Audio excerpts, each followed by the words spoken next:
الرجیم بسم اللہ الرحمن الرحیم اللہم صلی علی محمد وآل محمد وعجل فرجہم۔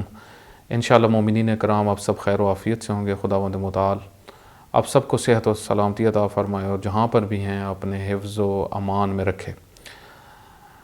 کچھ دن آپ کی خدمت میں حاضری نہیں ہو سکی، کچھ سفر میں جانا پڑ گیا اور کچھ مصروفیات بھی تھی۔ توفیق جب بھی ہوتی ہے آپ کی خدمت میں مختلف موضوعات کے ساتھ حاضر ہوتے رہتے ہیں، ڈسکشنز ہوتی رہتی ہیں۔ معارف اسلامی کے بہت سارے چیپٹرز ہیں کہ جن کے اوپر ضرورت ہے کہ ہم غور و فکر کریں۔ میں سوچ رہا تھا کہ کیونکہ قریب ہی ماہ رمضان المبارک ہے تو اس حوالے سے آپ کی خدمت میں کچھ نہ کچھ عرض کیا جا سکے۔ تو اس میں میری نظر جو ہے وہ صحیفہ سجادیہ کی ایک دعا ہے جو امام زین العابدین علیہ الصلوۃ والسلام نے استقبال رمضان کے حوالے سے بیان کیا۔ تو تقریباً 10 سے 15 دن پہلے اس کے اوپر میری ایک نظر پڑی، تو صحیفہ سجادیہ کبھی کبھی توفیق ہوتی رہتی ہے، اس کو پڑھتے رہتے ہیں، اور یہ ایسی کتاب ہے، اتنی نورانیت ہے صحیفہ سجادیہ کے اندر کہ انسان اگر ایک دعا پڑھتا ہے تو پھر کئی دعائیں مسلسل پڑھنے کو دل کرتا ہے۔ تو میں نے غور کیا تو میں اس نتیجے پہ پہنچا کہ انشاءاللہ مومنین کی خدمت میں ایک لیکچر جو ہے وہ اس حوالے سے عرض کروں گا۔ لیکن جب میں نے کچھ دن اس دعا کے اوپر توجہ کی اور مسلسل اس کو مطالعہ کیا، اس کے اوپر غور و فکر کی، اور پھر مختلف جو شروحات ہیں جو اس کے اوپر لکھی گئی ہیں، بڑے بڑے محققین نے اس کے اوپر جو صحیفہ سجادیہ کے اوپر ورکنگ کی ہے، کیونکہ نہج البلاغہ اور صحیفہ سجادیہ کے اوپر بہت ساری شروحات لکھی جا چکی ہیں اور لکھی جا رہی ہیں۔ جس طریقے سے قرآن کریم کی تفاسیر لکھی گئی ہیں، اسی طریقے سے نہج البلاغہ کی بہت ساری شروحات ہیں اور بہت تفصیلی ہیں، اور صحیفہ سجادیہ بھی بالکل اسی طریقے سے۔ قرآن کریم کی تفسیر کی ضرورت اس وجہ سے ہے کیونکہ قرآن کریم اگرچہ آسان ہے لیکن قول ثقیل ہے۔ سنلقی علیک قولا ثقیلا، اے پیغمبر اکرم صلی اللہ علیہ وآلہ وسلم، ہم نے آپ پر قول ثقیل کو القاء کی ہے۔ قول ثقیل وزنی بات۔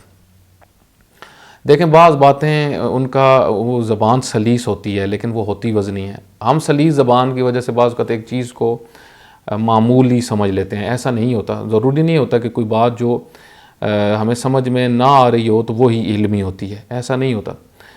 کیونکہ عموماً ہمارے ہاں جو ایک مزاج ہے کہ کسی جو مجلس سے بعض لوگ جب سنتے ہیں تو آتے ہیں تو وہ کہتے ہیں کہ جی آج بڑی بہترین مجلس تھی، تو کامنٹس پھر یہ ان کے ہوتے ہیں کہ کیونکہ ہمیں سمجھ میں نہیں آئی، تو اس وجہ سے، یعنی جب ان سے کوئی پوچھا اچھا کیا تھا تو کہتے ہیں جی سمجھ میں نہیں آئی۔ یعنی یہ دلیل ہے سمجھ میں نہ آنا کہ یہ مجلس بہت ہائی لیول ہے اس کا، اور جو سمجھ میں آ جائے وہ بات ان کے نزدیک یعنی وہ بڑی مجلس نہیں ہوتی۔ حالانکہ ہم دیکھتے ہیں کہ حضرت موسیٰ علیہ الصلوۃ والسلام جب فرعون کے دربار میں اللہ تعالیٰ نے ان کی ڈیوٹی لگائی اور کہا کہ آپ جائیں، تو وہاں پہ جو دعا کی معروف دعا ہے رب اشرح لی صدری ویسر لی امری واحلل عقدۃ من لسانی ویفقہوا قولی، یہ یفقہوا قولی بڑا مہم ہے۔ اے خدایا ان کو میری بات سمجھ میں آئے۔ یفقہوا فقہ سے ہے نا، فقہ یفقہوا، یہ فقہ جو ہے فقہ گہرائی سے سمجھ میں آئے، یعنی میری بات ان کو گہرائی سے سمجھ میں آئے۔ یہ بہت امپورٹنٹ ہوتا ہے کہ الہی رہبر اگر کوئی بڑی بات کر رہا ہو اور امت اس کی گہرائی میں نہ جائے بلکہ اس کو صرف اوپر اوپر سے لے، پھر بات نہیں بنتی، پھر انقلاب نہیں آتے، پھر تبدیلی نہیں آتی۔ انقلاب سوسائٹی میں حقیقی انقلاب، واقعی انقلاب اس وقت آتے ہیں جب الہی رہبروں کی باتوں کو قومیں گہرائی سے سمجھتی ہیں، کیونکہ وہ گہری بات کرتے ہیں، اور جو موٹا دماغ رکھنے والے ہوتے ہیں وہ ان باتوں کو نہیں سمجھتے۔ موٹا دماغ بھی یہ نہیں کہ اللہ نے بنایا ہے کسی کا موٹا دماغ، نا، ہم بعض اوقات جب غور و فکر اپنے دماغ کو ہم استعمال نہیں کرتے تو وہ موٹا ہو جاتا ہے، ٹھیک ہے، پھر اس سے باریک باتیں گزرتی نہیں ہیں۔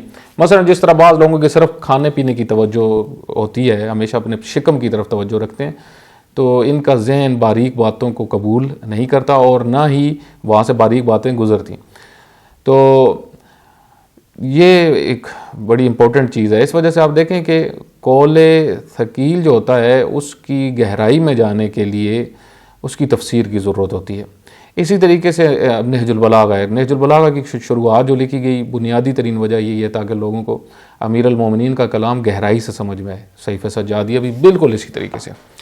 خوب سعید صحیفہ سجادیہ کی جب اس دعا کا میں نے چند دفعہ مطالعہ کیا اور اس کے اوپر کچھ جو ہے وہ شروحات دیکھی جو بڑی علمی لکھی گئی ہیں، تو میں اس نتیجے پہ پہنچا کہ اس دعا کے جو استقبالیہ ہے، یعنی اس کا عنوان ہی جو امام نے جو ادھر لکھا گیا ہے اس کا عنوان ہی وہ اذا دخل شہر رمضان، جب شہر رمضان داخل ہوتا تو اس وقت امام زین العابدین علیہ الصلوۃ والسلام اس دعا کو پڑھتے. اور ایک اور آگے جو دعا آ رہی ہے وہ جب ختم ہو رہا ہوتا تھا ماہ رمضان، وداع جو کرتے تھے امام علی مقام، تو اس کی دعا بھی موجود ہے. تو یہ دونوں دعائیں بڑی امپورٹنٹ ہیں.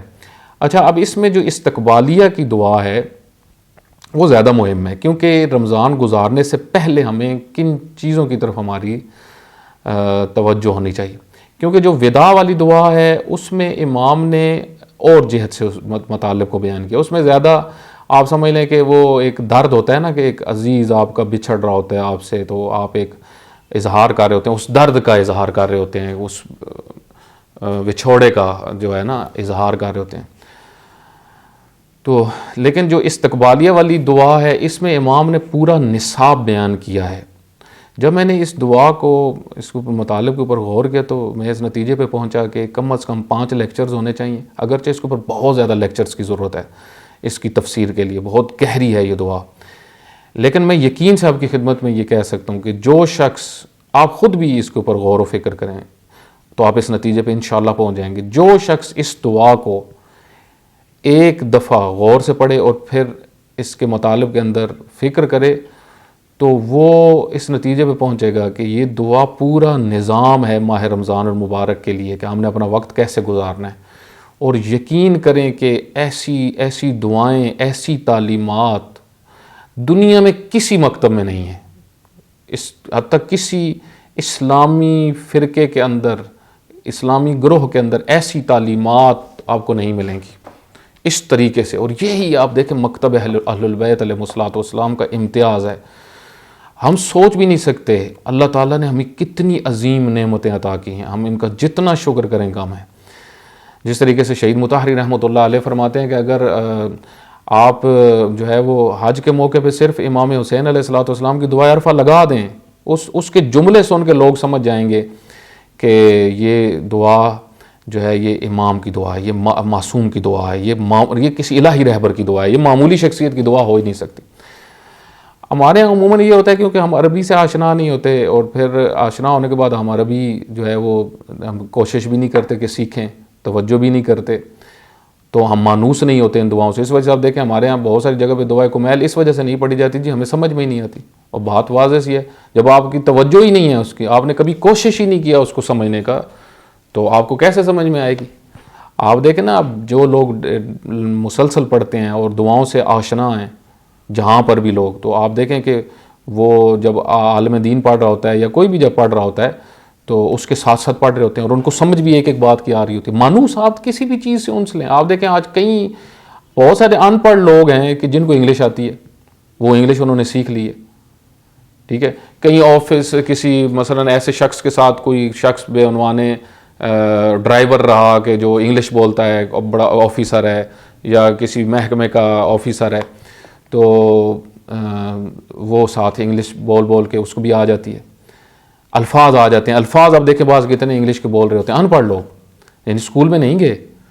اس کی وجہ کیا؟ کیونکہ شوق ہے نا، شوق ہو، انٹرسٹ ہو کسی چیز میں، تو من جدہ وجدہ، جو کوشش کرتا ہے تو وہ اس چیز کو پا لیتا ہے.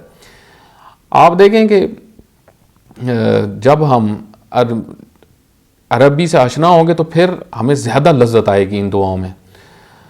ہمارے ایک ٹیچر ہیں، وہ عراقی ہیں، تو وہ خود مجھے ایک دن بتا رہے تھے، کلاس میں وہ بیان فرما رہے تھے، تو الہیات ہم ان سے پڑھتے تھے. آغا جعفر سبحانی کی جو کتاب ہے علم الکلام کی الہیات، بڑی امپورٹنٹ کتاب ہے، اس ٹائم بڑی کتابوں میں سے ہے الہیات. تو وہ بیان فرما رہے تھے کہ میں عمرے پہ یا حج کے موقع پہ گیا تو میں دعائے ابو حمزہ ثمالی پڑھ رہا تھا حرم میں. تو ایک شیخ میرے پاس آ کے بیٹھ گیا، ایک شخص میرے پاس بیٹھ گیا، اس کی داڑھی بڑی سے، میں سمجھ گیا کہ یہ وہابیت سے تعلق رکھتا ہے اور اس مکتب سے تعلق رکھتا ہے. تو اس نے مجھے کہا کہ شیخ مجھے دو، یہ تم کیا پڑھ رہے ہو؟ میرے پاس بھائی چھوٹی مفاتیح الجنان تھی، تو میں نے اس کو دی. اس نے اس دعا کو پڑھنا شروع کیا. اس کے کچھ جملے وہ بیٹھ کے پڑھتا رہا. کہا اس کی آنکھوں میں آنسو آ گئے اور مجھے کہتا ہے کہ شیخ یہ جو دعا ہے نا، یہ رات کی تنہائی میں اکیلے پڑھنے والی ہے. آپ دیکھیں اس نے یہ جج کر لیا، اور واقعاً ایسے ہی ہے، وہ سحری کی دعا ہے. جب کیونکہ وہ عرب تھا، عربی زبان سے آشنا تھا، تو فوراً اس کی گہرائی سے اس کی توجہ اس کی بڑھ گئی اس کی طرف. تو ہم اگر عربی کی طرف ہمارا شوق تھوڑا سا بڑھے، اس لیے ہم عربی سیکھیں کہ یہ قرآن کی زبان ہے. آپ دیکھیں بہت سارے لوگ دوسری زبانیں سمجھتے ہیں بزنس کے لیے. مثلا ہم نے کئی چائنیز کو دیکھا وہ پرشین سیکھ رہے ہوتے ہیں، حالانکہ بڑا مشکل ہے ایک چائنی کے لیے پرشین سیکھنا. ایک چائنی عربک سیکھ رہا ہے. اسی طریقے سے بہت سارے آپ دیکھیں گورے ہیں وہ اردو سیکھتے ہیں، ٹھیک ہے، جرمنی سے آ کے اردو. کس لیے؟ مثلا کسی شخصیت کی تحقیق کے لیے یا کسی کتاب کو پڑھنے کے لیے. اس طرح ہوتا ہے، ٹھیک ہے. بہت محنت کرتے ہیں زبان سیکھنے کے لیے. بزنس بہت زیادہ بزنس کے لیے ہوتا ہے. تو اگر بزنس دنیا کے لیے لوگ یہ دوسری زبان سیکھ لیتے ہیں، اور بعض اوقات اس طرح زبردست سیکھتے ہیں، اتنا مسلط ہو جاتے ہیں، اتنا کانفیڈنس ہو جاتا ہے ان کو اندر اس زبان کے متعلق کہ وہ جو اہل زبان ہوتے ہیں ان سے زیادہ بہتر بولتے ہیں. جس طرح آپ دیکھیں نا، میں مثال آپ کو دیتا ہوں کہ خود سیبوے جو نحو کے عربی گرامر میں جو نحو علم النحو ہے، اس کے نامور شخصیت اس علم کی سیبوے ہیں، اور سیبوے ایرانی ہیں. آپ دیکھیں کہ ایک غیر عربی زبان کے اوپر اتنا مسلط ہے، کیونکہ شوق ہے نا. علامہ حسن زادہ آملی حافظ اللہ کے میں نے بعض اشعار دیکھیں، بہت زیادہ اشعار عربی میں ہیں، حالانکہ عربی میں شعر لکھنا کتنا مشکل ہوتا ہے. تو اسی طریقے سے آپ دیکھیں خود علامہ اقبال رحمۃ اللہ علیہ فارسی میں انہوں نے شعر کہے. مشکل کام ہوتا ہے جس زبان مادری زبان سے ہٹ کے دوسری زبان میں، خصوصاً جو زبان آپ کے ملک میں بھی نہ بولی جاتی، اس زبان میں شاعری کرنا. البتہ اس زمانے میں فارسی تھی، کافی زیادہ نصاب میں تھی. تو علامہ اقبال رحمۃ اللہ علیہ وغیرہ تو میں نے یہ بھی سنا ہے کہ انہوں نے تو باقاعدہ پرشین سیکھی بھی تھی. تو بہرحال یہ ہوتا ہے کہ آپ جب کسی بڑے مقصد کے لیے، چاہے مادی ہو یا مانوی ہو، آپ جب کسی کام کے لیے سٹرگل کرتے ہیں تو اس تک پہنچ جاتے ہیں.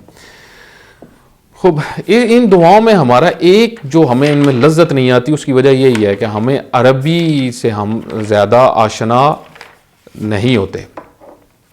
تو ہمیں توجہ کرنی چاہیے کہ ہمارے اندر ہم سستیاں نہیں ہونی چاہیے. خداوند متعال ہم سب کو عربی زبان سیکھنے کی توفیق دے تاکہ ہم بہتر طریقے سے قرآنی معارف اور تعلیمات اہل بیت علیہ الصلوۃ والسلام کو سمجھ سکیں. خوب اس دعا کے متعلق جو ہے وہ میں آپ کی خدمت میں جو مطالب عرض کرنا چاہتا ہوں آج پہلے لیکچر میں، وہ یہ کہ ہم اس کے انشاءاللہ سب حصوں کو، کیونکہ پورا نظام ہے، پورا سسٹم ہے اس دعا کے اندر. میں جو عرض کر رہا تھا، میں یقین سے کہہ سکتا ہوں کہ پورا سسٹم ہے رمضان المبارک کے متعلق، یعنی نظام زندگی، پورا نظام زندگی ہے. کیونکہ اس دعا کے آخر میں امام زین العابدین علیہ الصلوۃ والسلام فرماتے ہیں کہ اے خدایا، یہ جو میں دعائیں کر رہا ہوں نا، یہ صرف اس مہینے تک مخصوص نہ ہوں، بلکہ میری زندگی پھر ہمیشہ اسی طرح گزرے. وہ میں جملے آپ کی خدمت میں عرض کروں گا. یعنی یہ جن چیزوں کی بھی دعا رمضان میں مانگ رہا ہوں نا، تو ایسا نہیں کہ رمضان کے بعد پھر چھٹی ہے نا. یہ میں اس لیے مانگ رہا ہوں کیونکہ رمضان ٹریننگ سینٹر کی طرح ہے. ٹریننگ کر کے میں نے اب آگے جانا ہے اور ہمیشہ اپنی زندگی میں ان اصولوں کو لے کے چلنا ہے. تو آپ دیکھیں کہ اس دعا کے اوپر ہم ایک جو طریقہ ہے جو میں نے سوچا، وہ پہلا لیکچر ہم اس عنوان سے کہ ایک نظر اس پوری دعا کے اوپر خلاصتاً. جس طرح آپ دیکھیں نا، جب ہم ایک سورہ بقرہ ہے یا سورہ آل عمران ہے یا سورہ انفال ہے، سورہ یوسف ہے، ایک دفعہ تو یہ اس کے اندر جا کے ہم اس کی پوری تفسیر کرتے ہیں، تفسیر ترتیبی جس طرح ہوتی ہے. ایک یہ ہے کہ ہم اس کے اوپر ایک کلی نظر دیں کہ اس دعا میں یہ ٹاپکس ڈسکس ہوئے ہیں. اس سے کیا ہوتا ہے کہ ہمیں ذرا اس کی وہ ایک پورا نقشہ ہمارے سامنے آ جاتا ہے. یہ نقشہ سمجھنا بہت ضروری ہوتا ہے بعض اوقات. جس طریقے سے مولانا مودودی رحمۃ اللہ علیہ نے بعض جو تفسیر کی بحثیں ہیں، جو سورہ ہیں، ان کی جب تفسیر کی ہے تو اس میں یہ چیز ڈسکس کی ہے کہ یہ سورہ، مثلا انہوں نے سورہ انفال کے شروع میں کہا ہے کہ یہ سورہ پوری کی پوری ایک تقریر کی طرح ہے. ایک خطاب جس طرح ہوتا ہے نا، ایک سپیچ ہوتی ہے اول سے لے کے آخر تک، ایک موضوع ہے اس کے اندر، لیکن اس کے مختلف پہلو. اس وجہ سے وہ سورہ انفال کو سورہ بدر بھی کہا جاتا ہے، کیونکہ اس کے اندر وہی بدر والا موضوع زیادہ ڈسکس ہوا ہے، جنگ بدر کا، لیکن پھر اس میں مختلف عنوان بھی آگے، اصل بنیادی چیپٹر وہی ہے. تو آپ دیکھیں کہ ہم اس دعا کو بھی جو ہے اس کے اوپر ایک کلی نظر کرتے ہیں. اب کلی نظر میں آپ دیکھیں کہ یہ دعا سب سے پہلے اس سے پہلے میں ایک اور پوائنٹ بھی عرض کر دوں کہ بہت مہم ہے، کیونکہ امام زین العابدین علیہ الصلوۃ والسلام کے متعلق بھی ہمیں بہت ساری چیزیں ہم صحیح نہیں جانتے. جس طریقے سے شہید مطہری رحمۃ اللہ علیہ رہبر معظم نے اشارہ کیا کہ عموماً ہمارے یہاں مصائب میں یہ پڑھا جاتا ہے، سنا جاتا ہے بیمار امام، تو ہم سمجھتے ہیں کہ شاید امام جو ہے وہ بیمار ہی رہے ساری زندگی اور جو ہے وہ اسی کنڈیشن میں، تو ایسا نہیں ہے. امام زین العابدین علیہ الصلوۃ والسلام جو بیمار ہوئے تھے تو وہ خاص مصلحت کی وجہ سے عاشور کے دنوں میں وہ مریض ہوئے تھے. اس کی وجہ یہ تھی کہ خداوند متعال کا ارادہ تھا کہ نسل امام حسین علیہ السلام، نسل امامت باقی رہے، یعنی امامت کا سلسلہ باقی رہے، جو نسل امام حسین علیہ السلام سے آگے بڑھنا تھا.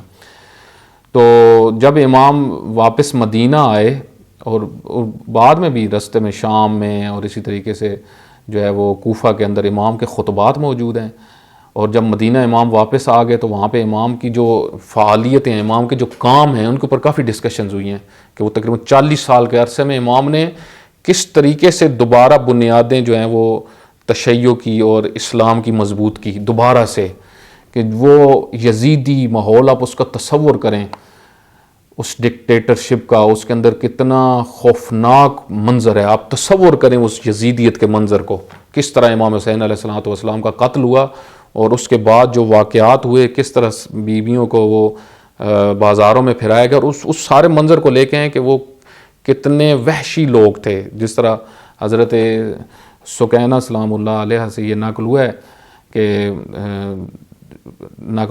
امام حسین علیہ الصلوۃ والسلام کی بیٹی سے نقل ہوا ہے کہ جب وہ شام کے دربار میں گئی تو انہوں نے کہا کہ یزید جتنا کثیف القلب شخص، یعنی جس کے دل میں کساوت ہو، اتنی شدید کساوت، ہم نے ایسا شخص نہیں دیکھا تھا. یعنی فرعون سے بھی بدتر، کیونکہ فرعون کے بارے میں بعض جگہ میں ملتا ہے کہ وہ بعض چیزوں میں اس کے اندر تھی نرمی نا، تو یہ کساوت قلب اس کے اندر اتنی تھی، یعنی اس کے سامنے کوئی تھوڑی دیر کے لیے بھی جاتا تھا تو اس چیز کو محسوس کر لیتا تھا. تو آپ دیکھیں اس ماحول کے اندر امام زین العابدین علیہ الصلوۃ والسلام نے یعنی وہی تقریباً ماحول ایک جیسا ہی رہا تھا، یزید کے فرنار ہونے کے بعد بھی ماحول تقریباً وہی رہا. تو اس میں آپ دیکھیں کہ امام علیہ الصلوۃ والسلام نے 3 مہم کام کیے، جو بعض علماء نے اشارہ کیا، بعض نے 5 بھی کہے ہیں لکھیں، بعض نے اس سے زیادہ بھی لکھیں. تقریباً میں نے جو خود امام کی سیرت کے مطالعات کچھ نہ کچھ کیے ہیں، تو جو تقریباً 5 کے قریب کام جو مہم ہیں جو امام علیہ الصلوۃ والسلام نے کیے، وہ میں اشارہ صرف کر دیتا ہوں، پھر ہم اپنے اصلی عنوان کی طرف آتے ہیں. امام علیہ الصلوۃ والسلام نے ایک قرآن کی ثقافت کو عام کیا، قرآنی ثقافت. قرآن کو بہت خوبصورتی سے پڑھتے تھے لوگ، توجہ کرتے تھے قرآنی مطالب کی طرف، یہ امام نے کام کیا. دوسرا عاشورائی ثقافت کو عام کیا، کیونکہ اس وقت مجالس تو برپا ہو نہیں سکتی تھی. پیغام امام حسین علیہ الصلوۃ والسلام کس طرح پہنچاتے؟ گریہ کیا، گریہ کر کے کھانا لایا جاتا، روتے تھے، پانی سامنے آتا تھا گریہ فرماتے تھے. قصاب کو دیکھتے تھے، جانور اس کے ہاتھ میں دیکھتے تھے، اس سے پوچھتے تھے، گریہ فرماتے تھے. آپ نے یہ سب واقعات سنے ہوئے. یہ سب اصل میں امام نے جو کام کیے تاکہ یہ ثقافت عام ہو سکے. اور پھر حتیٰ خواتین جو وہاں پہ مسلسل گریہ کرتی تھی، ان کے لیے امام نے بہت اہتمام کیا ہوا تھا تاکہ امام حسین علیہ الصلوۃ والسلام کی وہ مظلومیت اور وہ مشن جو ہے وہ آگے تک منتقل ہو. تو بس دوسرا کام عاشورائی ثقافت کو عام کرنا اور لوگوں تک پہنچانا، یہ اس زمانے کے تقاضوں میں آپ دیکھیں بڑا سخت کام تھا. تیسرا جو امام علیہ الصلوۃ والسلام کا کام تھا وہ یہ کہ معارف اسلامی کو پہنچانے کا ایک ذریعہ جو امام نے اپنایا وہ دعاؤں کا ہے، جو ہمارے پاس صحیفہ سجادیہ کی شکل میں پہنچا اور دوسری صورت میں. آپ دیکھیں یہ ہیں دعائیں، لیکن ان کے اندر تعلیمات ہیں، معارف اسلامی ہیں. مثلا خود یہی رمضان المبارک کی پورا سسٹم اس دعا میں بیان ہوا ہے. اس کا مطلب فقط دعا نہیں ہے جو ہمارے ہاں دعا کا تصور ہے کہ بس کچھ مانگ لینا اللہ تعالیٰ سے، وہ بھی ہے. ہر موضوع پہ آپ دیکھیں امپورٹنٹ موضوع پہ امام نے دعا مانگی ہے، اس کے اندر پھر تعلیمات دین بیان کی ہیں تاکہ اس ذریعے سے لوگوں تک تعلیمات پہنچ سکیں. یہ ذریعہ بنا. جو ہم تک پہنچا. اس وجہ سے ہم کیوں اس کے اوپر شروعات لکھی جاتی ہیں اور ڈسکس کرتے ہیں دعاؤں کے اوپر. یہ نصاب تشیع ہے, یہ نصاب اسلام ہے صحیفہ سجادیہ. اس وجہ سے ان کے مطالب کے اوپر ہم غور و فکر کریں. جس طرح رمضان کا موضوع آ گیا, اسی طریقے سے توبہ کا موضوع ہے, اسی طریقے سے حقوق والدین کا موضوع. اب دیکھیں دعا میں حقوق والدین, دعا میں بچوں کے حقوق, یہاں سے پتہ چلتا ہے کہ یہ فقط دعائیں نہیں ہیں. اس میں دو چیزیں تھیں. ایک, امام زین العابدین علیہ الصلوۃ والسلام لوگوں کو یہ بتا رہے تھے کہ معنویت لاؤ اپنی زندگی میں, اللہ سے رابطہ قائم کرو, جو اس معاشرے میں کٹ چکا تھا. لوگوں میں بنیادی ترین جو مشکل آتی ہے یزیدیت کا, جب سایہ بڑھتا ہے معنویت ختم ہو جاتی ہے.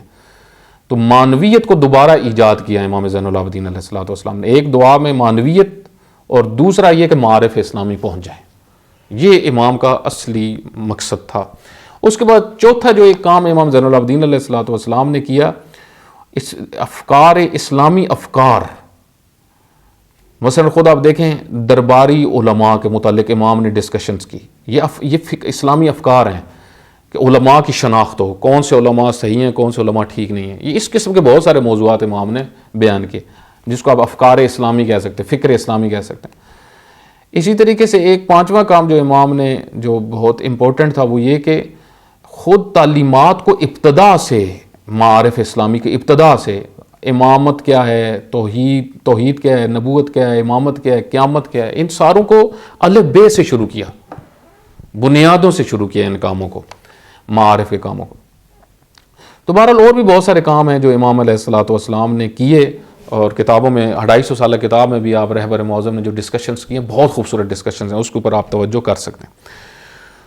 خوب, اس کے بعد جو ہے وہ ہم آتے ہیں اب اس دعا کے متعلق. اسلامی تعلیمات میں ہمیں جو ایک چیز سکھائی گئی ہے وہ قرآن کریم کی تعلیمات میں بھی ہے, رسول اللہ صلی اللہ علیہ وآلہ وسلم کی تعلیمات میں بھی, اور اہل البیت علیہ الصلوۃ والسلام کی تعلیمات میں بھی ہمیں جو ایک بنیادی ترین چیز نظر آتی ہے وہ یہ کہ ہر کام کا آغاز, خصوصاً گفتگو کرنے کا آغاز حمد و ثنا پروردگار سے ہو. ٹھیک ہے, تو اس میں آپ دیکھیں کہ امام علیہ الصلوۃ والسلام کی تمام دعاؤں کے اوپر آپ نظر کریں تو اکثر دعاؤں میں تفصیلی حمد ہے, بعض میں تو یعنی ایک صفحے تک تقریباً پوری حمد ہے مختلف انداز سے.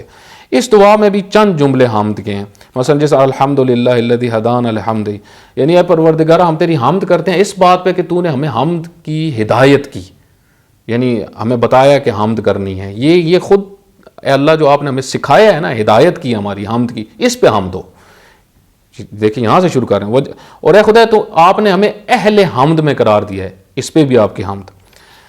کیوں آپ نے ہمیں اہل حمد میں قرار دیا؟ تاکہ ہم تیرا شکر ادا کریں. ٹھیک ہے, تیرا شکر ادا کریں گے. پھر یہ آپ نے ہمیں کیوں الہام کیا کہ ہم تیرے شکر کرنے والے بنے؟ تاکہ پھر ہم محسنین میں قرار پائیں. اچھا, پھر ہم فرماتے ہیں کہ خدا آپ نے ہمیں دین کی طرف ہدایت کی, دین سکھایا, اپنی ملت کے ساتھ مخصوص کیا.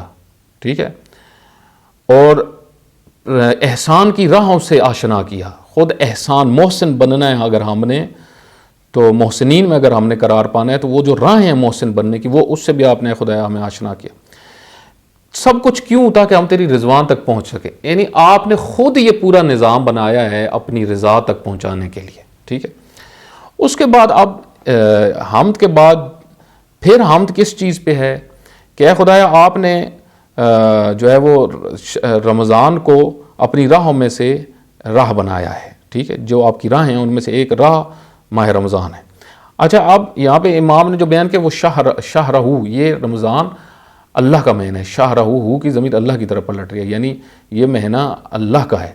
انشاءاللہ اس حوالے سے بیان کروں گا کہ رمضان المبارک کی ایک فضیلت یہ ہے کہ یہ شہر اللہ ہے, شہر اللہ.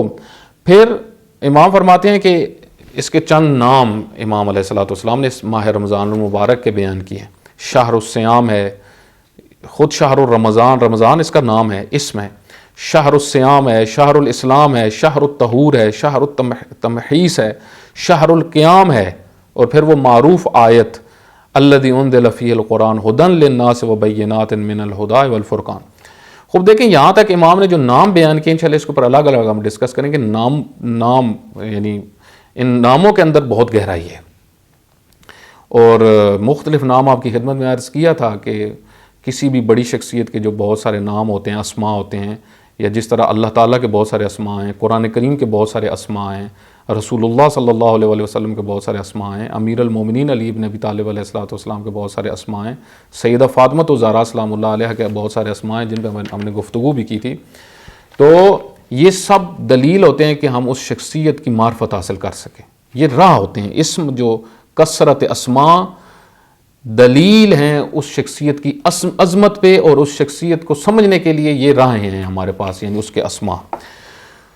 خب اس مہینے کی جو بنیادی ترین خصوصیت اس آیت میں وہ اشارہ ہوئی ہے کہ یعنی اس مہینے میں قرآن نازل ہوا ہے. یہ آیت جو ہے، اور پروردگار کی طرف سے ہدایت ہے، قرآن بینات ہیں، آشکار نشانیاں ہیں اللہ تعالیٰ تک پہنچنے کے لیے، اور یہ قرآن جو ہے ہدایت بھی ہے اور فرقان بھی ہے.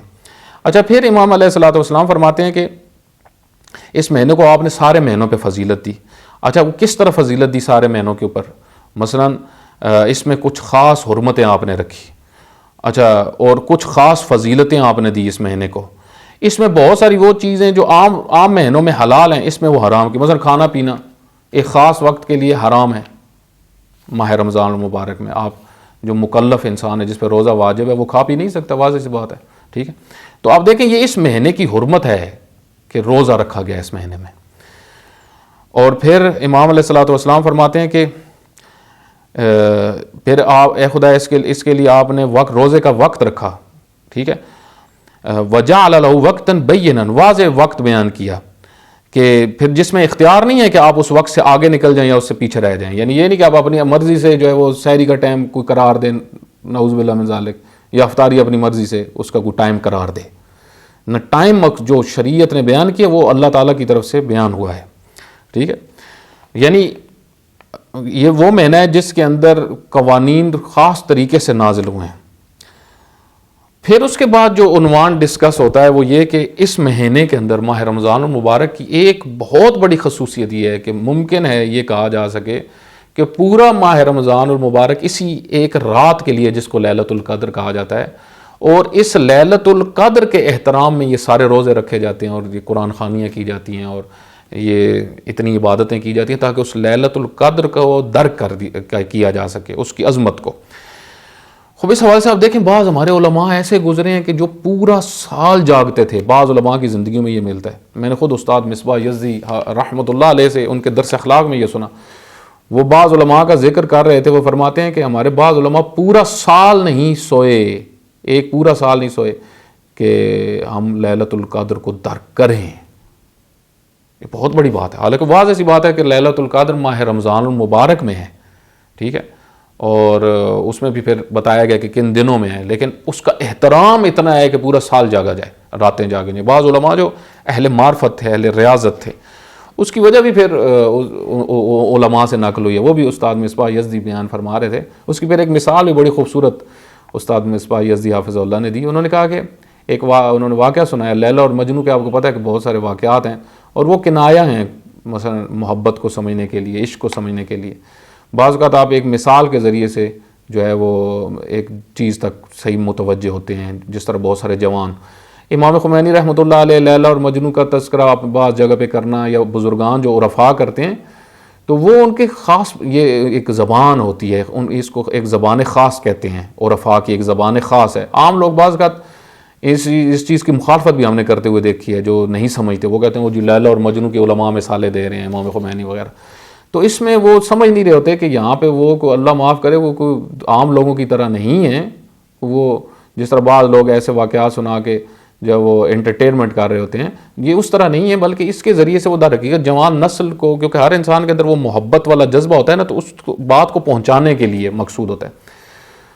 تو استاد مصباح یزدی رحمۃ اللہ علیہ فرماتے ہیں کہ مجنو جو تھا نا وہ پوری رات بیٹھا رہتا تھا اور لیلا کے گھر کو دیکھتا رہتا تھا، سوتا نہیں تھا پوری رات، صرف اس وقت کے انتظار کے لیے کہ جب لیلا اٹھے گی اور جو ہے وہ لائٹ آن کرے گی. اس لائٹ آن کرنے کے لیے تاکہ اس کو پتہ چل جائے کہ اٹھ گیا ہے، میری معشوقہ اٹھ گئی ہے. اس انتظار میں پوری رات جو ہے وہ جاگتا رہتا تھا. تو فرماتے ہیں وہاں پہ کہ آپ دیکھیں کہ بعض لوگ یہ جو جاگتے ہیں، زحمتیں کرتے ہیں، ریاضتیں کرتے ہیں، یہ صرف اس لیے وہ لائٹ آن ہو جائے، وہ نور کی تجلی ہو جائے، وہ لطف پروردگار اللہ نظر خاص کر دے اپنے بندے کے اوپر۔ اس لیے آپ دیکھیں یہ راتیں جاگنے کا اور مقصد کیا ہے، کیوں 15 شعبان کی رات جاگنی؟ تاکہ اللہ کی نظر رحمت ہمارے اوپر ہو جائے، اس امت کے اوپر ہو جائے، اس ملت کے اوپر ہو جائے، اور اللہ کی نظر رحمت ہو گئی جو ہمارے اعمال کا نتیجہ ہوگا تو پھر ہم نجات پا جائیں گے۔ آج ہماری جتنی مشکلات ہیں وہ یہ ہیں کہ اللہ کی نظر رحمت ہم پہ نہیں ہے۔ یہ جتنے فساد ہیں ہماری سوسائٹی میں، ہمیں مشکلات ہیں آج جتنی، ان کی وجوہات اصل میں یہ وجہ یہی ہے، کیونکہ انشاءاللہ عرض کروں گا کہ رحمت خود عمل کا نتیجہ ہوتا ہے۔ اللہ تعالیٰ کی رحمت اس وقت ہمارے شامل حال ہوگی جب ہم اس کی راہ پہ چلیں گے۔ خوب لیلۃ القدر کا بھی امام یہاں پہ تذکرہ فرماتے ہیں کہ ثم فضل لیلۃ واحدۃ من لیالی علی لیالی الف شہر وسماها لیلۃ القدر۔ اس کو آپ دیکھیں، اس کو اللہ تعالیٰ نے لیلۃ القدر قرار دیا، یہ دائم البرکہ ہے، برکہ ہے، اس میں مسلسل برکت ہے الی طلوع الفجر۔ خوب یہ بھی ایک اشارہ ہے امام کی طرف سے کہ اس لیلۃ القدر کی طرف آپ نے رمضان میں خصوصاً توجہ رکھنی ہے، ٹھیک ہے۔ اس کے بعد جو ہے وہ پھر درود بھیجتے ہیں امام علیہ الصلوۃ والسلام۔ یہ بھی ایک بڑا پوائنٹ ہے یہاں پہ کہ امام علیہ الصلوۃ والسلام اس دعا کے اندر ہر جو اس کا ایک حصہ ہے مختلف موضوعات کا، اس میں ہر حصے کا آغاز درود سے کرتے ہیں۔ یہاں سے پتہ چلتا ہے کہ خود صلوات جو ہے محمد رسول اللہ صلی اللہ علیہ وسلم اور اہل البیت علیہ الصلوۃ والسلام سے تمسک مسلسل ہے، ایک مانوی رابطہ۔ یہ کوئی درود ایک دعا ہے، ایک سلام ہے جس کے اثرات پھر ہماری طرف پلٹ کے آنے ہیں، ٹھیک ہے۔ میں آج ہی ایک واقعہ جو ہے وہ ایک عالم دین سے سن رہا تھا، ڈاکٹر رفیع، ان کے لیکچر میں وہ بڑے خوبصورت مطالب بیان کر رہے تھے امام زمانہ علیہ الصلوۃ والسلام کے حوالے سے۔ تو اس میں وہ یہ اس عنوان کو ڈسکس کر رہے تھے کہ جو دعائیں ہم بعض اوقات کہا جاتا ہے کہ امام زمانہ علیہ الصلوۃ والسلام کے لیے دعا کریں، تو خود دعا کا بھی ایک بہت گہرا اثر ہے۔ ایک تو یہ ہے کہ ہم نے دعاؤں سے آگے بڑھنا ہے، دعائیں ایک راہ ہیں ہمیں امام کے ساتھ جوڑیں، ان کے مشن کے ساتھ، ٹھیک ہے، لیکن خود دعا ایک موضوع ہے، خود اس کی بڑی حیثیت ہے۔ اس وجہ سے خود امام زمانہ علیہ الصلوۃ والسلام کے لیے دعا کرنا یہ کتنا مہم ہے۔ فرماتے ہیں کہ امام نقی علیہ الصلوۃ والسلام کے متعلق بیان فرما رہے تھے کہ متوکل نے جو ہے وہ ارادہ کیا کہ امام علیہ الصلوۃ والسلام کو گرفتار کرے، اور امام کو پکڑ کے جو پولیس تھی یا جو بھی تھے اس وقت وہ لے کے سپاہی لے کے جا رہے تھے امام کو، تو ایک شخص اہل سنت سے تعلق رکھتا ہے، اس کا نام عبد الرحمن تھا، اصفہانی تھا۔ تو اس نے جب امام کو دیکھا نا تو وہ امام کو امام نہیں مانتا تھا، لیکن اس کو یہ پتا تھا یہ بہت عظیم شخصیت ہے۔ امام نقی علیہ الصلوۃ والسلام ابن الرضا کہا جاتا تھا، امام تقی علیہ الصلوۃ والسلام کو بھی ابن الرضا کہا جاتا تھا، امام نقی علیہ الصلوۃ والسلام کو بھی، امام حسن عسکری علیہ الصلوۃ والسلام کو ابن الرضا، کیونکہ امام رضا علیہ الصلوۃ والسلام کی بہت عظمت تھی اس وجہ سے۔ تو اس کو یہ پتا تھا کہ یہ ابن الرضا کو گرفتار کر کے لے کے جا رہے ہیں۔ اب اس کے دل میں آیا کہ ابن الرضا اتنے کریم خاندان کا بے فرزند اور اس ظالم کے ہاتھ میں یہ جائے گا تو اس کو تو نقصان ہو سکتا ہے، متوکل تو وحشی انسان ہے۔ تو اب اس عبد الرحمن نے جو نظر کی نا امام کی طرف، دور سے امام کو دیکھا تو اس نے اللہ تعالیٰ کی بارگاہ میں دعا کی، کہا کہ اے خدایا تو اس جوان کی حفاظت فرما، ابن الرضا کی حفاظت فرما، اور اس کو متوکل کے شر سے محفوظ فرما۔ کہتے ہیں کہ امام علیہ الصلوۃ والسلام جب اس کے سامنے ایسے گزرنے لگے نا تو امام علیہ الصلوۃ والسلام نے اس عبد الرحمن کی طرف توجہ کی اور اس کو بلا کے کہا کہ اے عبد الرحمن، تم نے جو دعا کی ہمارے لیے وہ اللہ نے قبول کی ہے، اس کے نتیجے میں یہ ہے کہ اب میری جان محفوظ ہو گئی ہے۔ آپ اندازہ لگائیں، یعنی اس کے نتیجے میں۔ اور پھر امام علیہ الصلوۃ والسلام نے فرمایا کہ آپ نے ہمارے لیے دعا کی ہے تو ہم جو ہے آپ کے لیے دعا کریں اللہ کی بارگاہ میں۔ ایک یہ کہ اللہ آپ کو واسع رزق دے، بہت رزق دے، دوسرا آپ کو اللہ زیادہ اولاد دے، اور تیسرا یہ کہ آپ کی اولاد سالم ہو۔ دیکھیں کتنی بنیادی دعائیں ہیں۔ تو یہ واقعہ اس شخص سے اس وقت نقل ہوا جب اس کی عمر 70 سال تھی، روایت ہوئی ہے 70 سال، اور اس وقت کہتے ہیں کہ یہ شہر کا مالدار ترین انسان تھا اور اس کے 10 کے قریب بچے تھے اور سب صحت مند تھے۔ تو یہ اس نے بتایا کہ مجھے ابن الرضا امام نقی علیہ الصلوۃ والسلام نے دعا دی تھی۔ یہ دعا خود جو ہے ایک بنیادی موضوع ہے۔ تو ان راتوں میں جو ہے وہ جاگنے کا ایک مقصد یہ ہے کہ اللہ تعالیٰ کے ساتھ رابطہ ہو قائم، ایک نظر رحمت ہو۔ اس نظر رحمت کے نتیجے میں کیا ہوتا ہے کہ ہمارے معاملات پھر آگے بڑھتے ہیں۔ تو اس کے بعد اس دعا کے اندر جو بنیادی ترین مطالب ہیں، تقریباً ایک پورا حصہ ہے درود، جب ہم پڑھتے ہیں درود کے بعد، وہ یہ ہے کہ اے خدایا اس رمضان کی فضیلت ہمیں الہام فرما، ایک مطلب یہ، اس کی حرمت ہمیں الہام فرما، اور جن چیزوں سے آپ نے ہمیں منع کیا نا ہم ان سے رک سکیں۔ آج اس میں اب امام نے کافی سارے پوائنٹس بیان کیے، ہمارے ہاتھ رک سکیں برائیوں سے، ہماری زبان رک سکے، ہمارے جوارے، ہمارے اعضاء برائیوں سے محفوظ رہیں، ہماری یعنی وہ چیز جن سے گناہ ہوتے ہیں، عموماً زیادہ زبان سے گناہ ہوتے ہیں، ہاتھوں سے گناہ ہوتے ہیں، تو یہ ساری چیزیں امام علیہ الصلوۃ والسلام نے بیان فرمائی کہ اے خدایا ہمیں ہمارے ہاتھوں کو، ہماری زبان کو، ہماری آنکھوں کو محفوظ فرما گناہوں سے۔ اور اس کے بعد امام فرماتے ہیں ایک بڑی بنیادی چیز کہ ثم خلص ذلک کلہ من ریاء المرائین، اے خدایا ہمیں ریاکاری سے بھی محفوظ فرما رمضان المبارک میں، کہیں ہماری عبادتیں ضائع نہ ہو جائیں۔ وسمعۃ المسمعین، اور اسی طریقے سے ہم ان میں نہ بنے کہ جو دوسروں کو سنانے کے لیے نیکیاں کر رہے ہوں، جتلانے کے لیے ہم نے اتنے صدقے آج دیے، ہم نے اتنی افطاریاں کروائیں۔ انشاءاللہ ان موضوعات کو میں سب کو الگ ڈسکس کروں گا۔ اس طرح اے خدا ہم رمضان گزاریں، بس اس میں وہ عنوان بیان ہو رہا ہے زیادہ کہ ہم نے اپنے اعضاء اور جوارح کے اوپر بھی کنٹرول کرنا ہے رمضان المبارک میں، زبان کے اوپر، ان ساری چیزوں کے اوپر، پھر یہ کہ دل کے اوپر بھی کنٹرول کرنا ہے، ریاکاری نہ ہو، ٹھیک ہے، اور کسی کو ہم اے خدا تیرا شریک قرار نہ دیں، اور کوئی بھی ولا نبتغی فیہ مرادا سواک، تیرے سوا ہمارا کوئی مقصد نہ ہو تیری ذات کے علاوہ۔ پھر درود آتا ہے، پھر ایک اور عنوان امام جو ڈسکس کرتے ہیں وہ ہے نماز کا، 5 وقت کی نماز ہے۔ یہ بھی ایک بہت بنیادی عنوان ہے جس کو امام علیہ الصلوۃ والسلام یہاں پہ بیان فرما رہے ہیں، خصوصاً دعا کے اندر، وہ یہ 5 وقت کی نماز وقت پہ ادائیگی ہو، کیونکہ نماز دین کا رکن ہے، اساس دین ہے، اور نماز میں سستی منافقت کی علامت ہے، نماز میں سستی انسان کو برائیوں کی طرف دھکیل کے لے کے جا سکتی ہے، اور خدا نخواستہ اور بہت ساری مشکلات جب انسان کا اللہ کے ساتھ رابطہ کٹ جاتا ہے۔ تو امام فرماتے ہیں کہ خدایا ہم اس مہینے میں ہمیں ایک جو توفیق ہو وہ یہ کہ ہم نماز کو اس کے وقت پہ ادا کر سکیں، جس طریقے سے امام زین العابدین علیہ الصلوۃ والسلام، امام صادق علیہ الصلوۃ والسلام سے نقل ہوئے ہیں مختلف روایت کے نماز کو لیٹ پڑھنا، آخری وقت میں پڑھنا، اس کا اثر بھی اتنا ہی کم ہو جاتا ہے، اتنا ہی کم ہو جاتا ہے۔ اسی طریقے سے جو ہے وہ بعض قرآن کریم کی آیات میں بھی جو کہا گیا ہے کہ بعض نمازیوں پہ مرداباد ہے، وہ بھی وہ کہ جو نماز کو بے اہمیت سمجھ کے پڑھتے ہیں، یہ بھی بہت امپورٹنٹ چیز ہے۔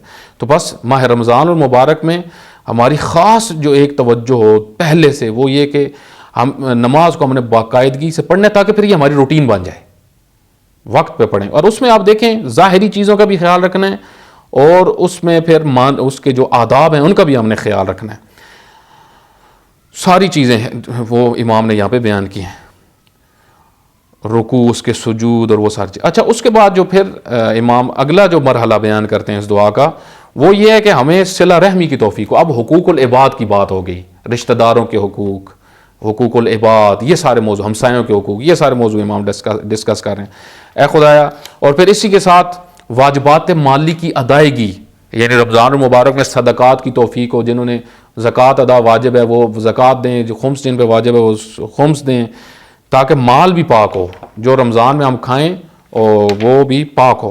اور پھر اس کے بعد اس میں جو آخری امام نے موضوع ڈسکس کیا وہ یہ کہ ہماری دوستی ہے خدا اس کے ساتھ جو تیرا دوست ہے، اور جو ہمارے ساتھ بگاڑے ہم اس کے ساتھ سنواریں، یعنی جو ہم سے دور ہم اس کے نزدیک ہو، مگر یہ کہ ہمیں یقین ہو جو تمہارا دشمن ہے خدا اس کے ساتھ ہم دوستی نہیں کریں گے کبھی بھی، اس کے قریب اس سے ہم بھی دشمنی رکھیں گے کیونکہ وہ تمہارا دشمن ہے۔ یعنی جو اللہ کے دوست ہیں اگر ہمارے ساتھ ان کی کوئی مشکل ہے تو ہم ان سے بات بنا لیں گے، ٹھیک ہے، لیکن اے خدا جو تیرے دین کے دشمن ہیں ان سے ہم کبھی بھی جڑیں گے نہیں۔ اچھا، اس کے بعد پھر اگلا مرحلہ آتا ہے، اس کے بعد جو مرحلہ آتا ہے وہ یہ کہ اس ماہ رمضان المبارک میں ہمارے لیے اطاعت اس طرح قرار دے کہ ہم تیرا قرب حاصل کر سکیں، اس عنوان کو امام، یعنی گناہوں کی معافی ہو اور اطاعت ہو، عیوب سے ہم پاک ہو جائیں اور تیرا قرب ہمیں مل سکے، یہ عنوان امام نے، کیونکہ قرب پروردگار مقصد ہے اصلی، تو امام نے اس چیپٹر کو یہاں پہ بیان کیا۔ پھر اس کے بعد جو ہے اے خدایا ہم تجھے اس ماہ شہر رمضان کا واسطہ دیتے ہیں، جو اس میں عبادتیں کرتے ہیں اور کر رہے ہیں شروع سے، ان نبیوں کا، ان مخصوص بندوں کا واسطہ، یہ بھی ایک بہت پوائنٹڈ چیز ہے، یعنی اللہ کو آپ کی بارگاہ میں آپ وسیلہ کن کا، نبیوں کا، صالحین کا، فرشتوں کا، یہ سب امام بیان فرما رہے ہیں وسیلے کے ذریعے سے، تاکہ ہم جو ہے وہ کیا ہمیں وہ کرامت مل سکے، یعنی جو آپ نے اپنے خاص بندوں کے لیے عزتیں رکھی ہیں، کرامتیں رکھی ہیں، ہم بھی ان تک پہنچ سکیں، اور اس کا آخری نتیجہ یہ ہو کہ آپ کی رحمت ہمارے شامل حال ہو جائے، ہم بلند درجوں تک پہنچ جائیں۔ وجعلنا فی نظم من استحق الرفیع العالی برحمتک، ہم تیری رحمتوں کے ذریعے سے بلند مراتب تک اور کرامتوں تک پہنچ سکے۔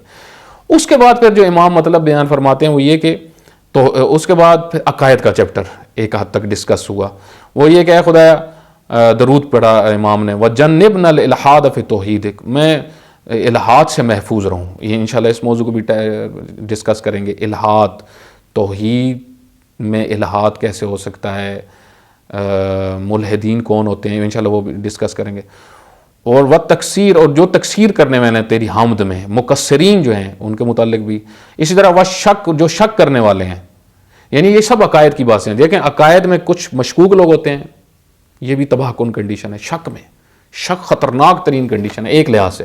ایک لحاظ سے ٹھیک ہے کہ آپ کو کسی کام میں شک ہوتا ہے، آپ تحقیق کرتے ہیں اور آگے بڑھتے ہیں، تو وہ ٹھیک ہے۔ ایک کام یہ ہے کہ آپ مثلا شک میں پڑ جاتے ہیں، ایسا شک جس میں آپ آگے نہیں بڑھ رہے، ادھر ہی رک گئے، تو یہ تو بہت آپ کو تباہ کر سکتا ہے۔